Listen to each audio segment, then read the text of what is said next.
내가 하는 건 다 용서가 돼. 저 아저씨가 뭐 의도를 갖지 않고 몰라서 그런 거 다 알아. 근데 이걸 떠나서 지금 이게 제가 지배구조 관련한 얘기를 해드렸잖아요. 네. 이게 코리아 디스카운트에 굉장히 큰 영향을 미치는데 이 부분에서 우리의 큰형님인 김프로님이 어제 거래소 가서 일가를 하고 오셨습니다. 제가 취재를 해봤어요. 아이 무슨 일갈이야 일갈은. 취재했어요? 아니 뭐 뭐라 그랬는데? 얘기 안 나오시길래 네. 그래서 딱 알아봤더니 거기 나가신다더라. 그래갖고 무슨 얘기를 하셨는지 네, 내가 뭐라 그랬는데요? 미스터 마켓에서 한번 들어보도록 하죠. 아 표를 하나 좀 보여주세요. 네. 코리아 디스카운트라는 말이 언제 생긴 줄 아세요? 두 분? 코리아 디스카운트요? 코리아 디스카운트. 코리아 한 15년 됐죠. 16년, 아니요, 22년 됐대. 22년. 2000년도에 어느 애널리스트가 보고서에서 야 한국이 좀 싸다 뭐 이런 얘기하면서 근데 저 표 보면은 좀 심각할 정도로 싸죠. 우리보다 기업 가치 대비 주가 수준이 낮게 평가되어 있는 게 러시아, 그리스밖에 없어요. 주요국 중에. 진짜로? 예? 물론 저 나이지리아니 이런 건 좀 바이어스가 있다고 생각하더라도 근데 이게 세대별로 코리아 디스카운트의 원인에 대해서 굉장히 많이 바뀌었죠. 많이 해요. 처음에는 뭐였어요? 북한. 지정학적이라고. 근데 솔직히 지금 지정학적으로 가장 리스키한 나라가 어디죠? 전 러시아. 세계에서? 아니 제가 볼 때 대만이지. 대만. 예. 양안 관계 뭐 거긴 뭐 중국이 압도적인 전력의 우위를 갖고 있는 적대국이 있잖아요. 예. 우리는 북한 이런데 전 세계에서 예를 들면 중국하고 대만하고 붙었을 때 그 상대가 된다고 보세요. 근데 또 대만 정부는 지금 굉장히 강경하거든요. 예. 옛날 같지 않단 말이에요. 근데 저 표를 다시 보여주시면 그러니까 여러 가지 측면에서 봤을 때 어제 전반적으로 금융위가 이제 그 주도를 해서 자본시장연구원하고 거래소가 이제 주최를 했는데 전반적인 그 코리아 디스카운트 원인은 저거라고 본 거예요. 낮은 배당 성향 등 주주 환원이 미흡하고 주주 환원이 미흡한 가장 큰 이유는 지배구조의 문제다.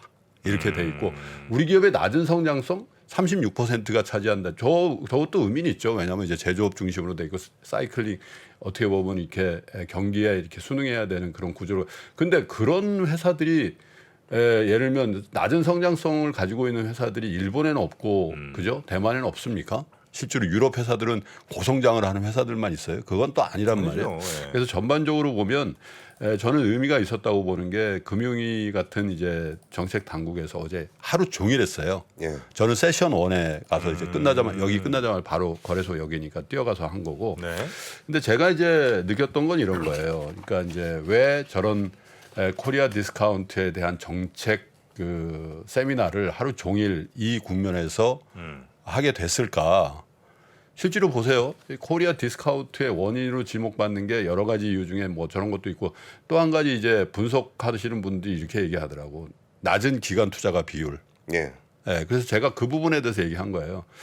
낮은 기간 투자가 비율이 수치적으로는 맞는 얘기인 것 같다. 왜냐하면 우리나라 개인 투자자 비중이 다른 나라에 비해서 높다. 그러니까 수치적으로 맞은데 사실 그럼 그 이 비율의 문제만 있는가?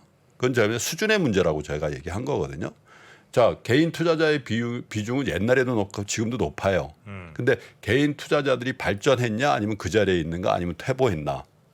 저는 확실히 발전했다고 보거든요. 네. 개인 투자자들의 어떤 이 주식을 대하는 태도라든지 주식에 대한 학습 능력이라든지 이런 부분에 대해서 그 이유 여하를 막론하고 굉장히 큰 진일보가 있었다. 특별히 2020년 이후에 굉장히 큰 발전이 있었다고 보거든요. 예. 그런데 그거에 상응해서 기업이 바뀌었거나 우리 기관 투자가들이 더 선진화됐다면 아마 코리아 디스카운트의 상당 부분이 해소됐을 가능성이 있다라는 거죠. 그 지배구조라든지 주주에 대한 정책, 그게 뭐 배당이라든지 뭐 자사주 소각이 이런 얘기들 많이 합니다만은 네. 투자자들은 변화하고 국제적인 수준까지 올라가고 있다고 봐요. 왜냐하면 그거는 뭐 이런 디지털 콘텐츠를 통한 학습의 영향도 있으나 예전에는 한국 사람은 한국 주식만 투자했어야 되거든요. 제도적으로 안 됐잖아요. 그런데 지금은 한국 투자자들이 테슬라도 사고 또 애플도 사고 페이스북 사는 세대. 그러니까 비교할 수 있기 때문에 학습 플러스 비교의 대상이 있다라는 건 그들의 그 어떤 그 투자 능력을 고양시키는 확실한 환경이 만들어진 거거든요. 네. 그러니까 스마트한 투자자들은 어떻게 됐냐? 물론 한국의 우량주에 대한 투자를 비중을 높이는 것도 있죠. 예전에는 개인 투자자 사실 이렇게 일방적으로 말씀드릴 건 아닌데 대부분 중소형주 했었습니다. 90년대, 2000년대 초중반까지만 하더라도 제가 딱 그 수준이죠. 네, 개인 투자자들이 삼성전자를 산다? 실제로 거의 없었었어요. 맞아요. 주주 구성을 한번 보세요. 지금 근데 우리나라의 투자자 중에 600만이 삼성전자 주주라는 거 아니에요. 물론 삼성전자 주식 투자에서 지금 실패를 한 거죠. 단기적으로 보면. 그런데 어쨌든 정보에 의해서 막 수급에 의해서 막 그냥 왔다 갔다 이런 투자에서 벗어나고 있다라는 거거든요. 예. 그건 이제 여러 가지 이유가 있겠습니다만은 제가 볼 때 가장 큰 이유는 비교의 대상인 우량 기업이 존재하고 주가가 이렇게 선형으로 움직이는 실적과 연계돼서 움직이는 시장을 봤기 때문에 그걸 반면교사해서 우리도 우량주에 대한 장기 투자를 해야 된다는 생각을 한 거란 말이죠. 네. 그런데 거기에 상응하는 기업들은 어떻게 됐냐? 그 전에 갖고 있던 주주에 대한 정책 또 지배 구조를 그대로 유지하고 있단 말이죠. 그쵸. 이 이격도가 사실 코리아 디스카운트라고 제가 얘기한 거고 두 번째 이격도에 대해서 말씀드린 건 뭐냐면 자 우리가 어쩔 수 없이 저성장 국면이 됐잖아요. 네. 자 고성장 국면에서는요 기업의 자금을 투자를 하거나 아니면 투자를 대비해서 유보하는 행위가 합리적이에요. 왜냐하면 어째 대박 사업이 나올 수 있으니까. 그런데 추세적인 저성장 국면에는 이 자본의 배치를 주주에게 환원율을 높여야 됩니다. 그죠? 지금 뭐 특정한 기업을 말씀드리기 좀 그렇긴 하지만 우리나라 최고의 기업에서 100조 이상 유보를 갖고 있잖아요. 네? 그죠? 백조 가질 수 있는 기업은 한 군데밖에 없죠. 늘상 말씀드립니다만은. 예. 자 그러면 그게 고성장 시대에는 예를 들면 갖고 있다가 유보를 하고 있다가 찬스랑 확 던져가지고 또 먹고 뭐 반도체 진입하고 또 뭐 첨단 산업에 진입 이렇게 하면 되는데 사실 그럴 수 있는 환경이 지금 지속되고 있는가? 네. 그러면 빨리 동행하고 있는 이해관계자 중에 주주에 대한 배려를 그 자금으로 해야 된다. 그러면 기업 가치가 올라가고 그 기업 가치가 사실은 더 부가가치를 더 창출하는 그 구조로 가는 게 미국의 대표 기업인 애플이라 이거죠. 그렇죠. 근데 우리나라는 그렇게 하지 못하다. 상징적인 의미에서 사실 그래서 고성장 국면에서의 저성장 국면의 전환에 따른 투자 환경에 어떻게 보면 잘 적응하고 있지 못하다. 물론 고성장을 포기하라는 얘기가 아니에요.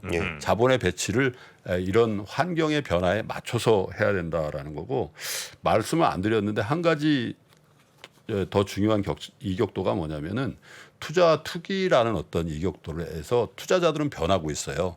투기가 아닌 투자 쪽으로 가고 있는데 어떻게 보면 우리 어떻게 보면 사회적인 분위기라는 이런 거는 아직도 주식 투자를 하면 패가망신한다는 그 저변의 인식들이 아직도 존재하고 있기 때문에 발생하는 것이 코리아 디스카운트가 아닌가 이런 생각이 좀 들었어요. 네.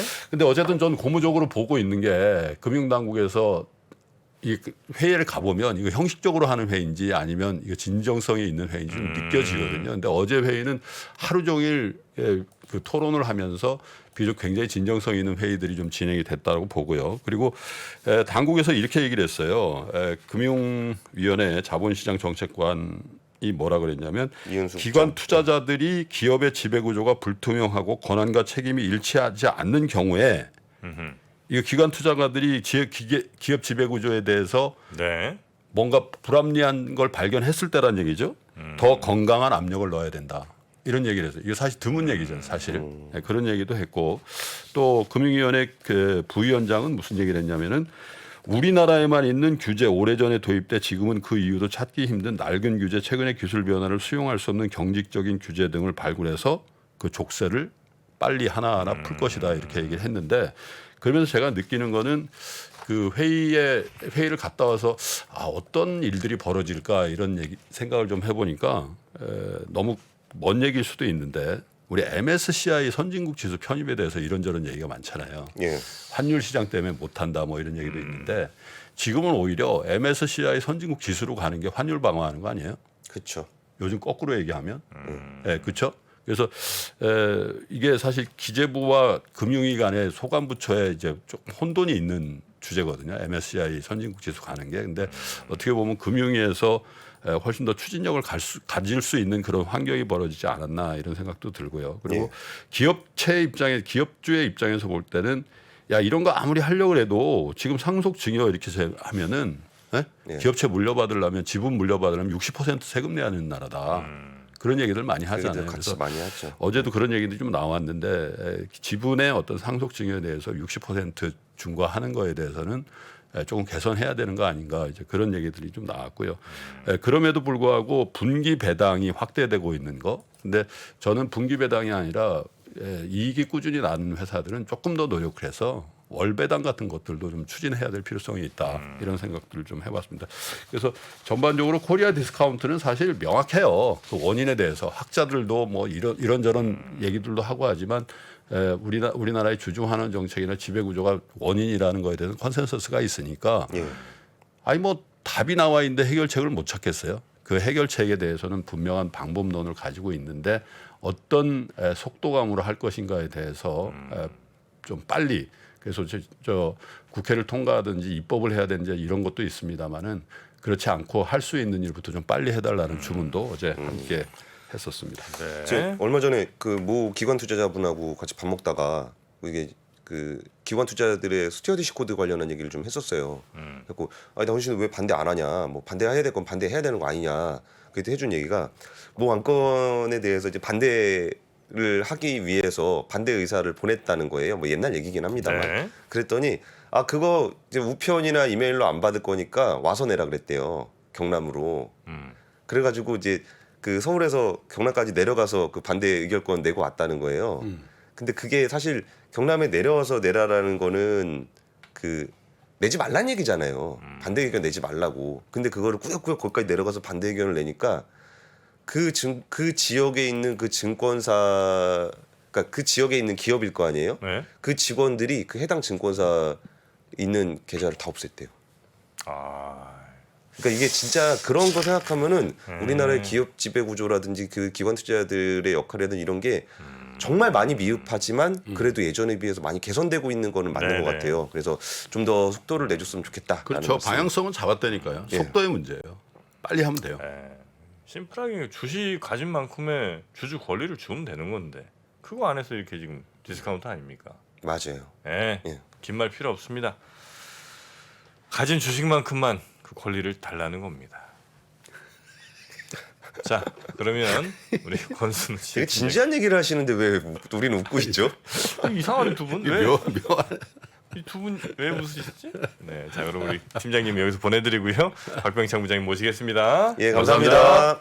옛날에는 우리는 개인 투자들이 사면 장이 빠지고 개인 투자들이 팔면 장으로 오르고 막 이런 얘기 했잖아요. 그런 얘기하는 사람들은 정말 진짜 물러나야 돼요. 제 경험상 캐시가 최고입니다. 10년 있으면 엄청난 기회가 와요. 평일 600석 전석 매진 2022 하반기 자산시장 대전망이 온라인으로 출시됐습니다. 우리는 펀드 매니저가 아니에요. 그리고 우리 전문가가 아니에요. 왜 자꾸 우리가 전문가가 되려고 그래요? 아파트 사고 뭐 재산 올라오고 그게 다 내 덕인 줄 알잖아. 근데 중앙은행 덕이라고. 거기서 내셔 줄 때 같이 들어가야 돼. 근데 지금 들이마시는데 그 앞에다 대면 빨리 들어가지. 주식 부동산 투자에서 꼭 알아야 할 핵심 포인트를 압축한 5시간의 강의 2022 하반기 자산시장 대전망. 자세한 사항은 3프로TV 영상 하단의 댓글을 확인해 주세요.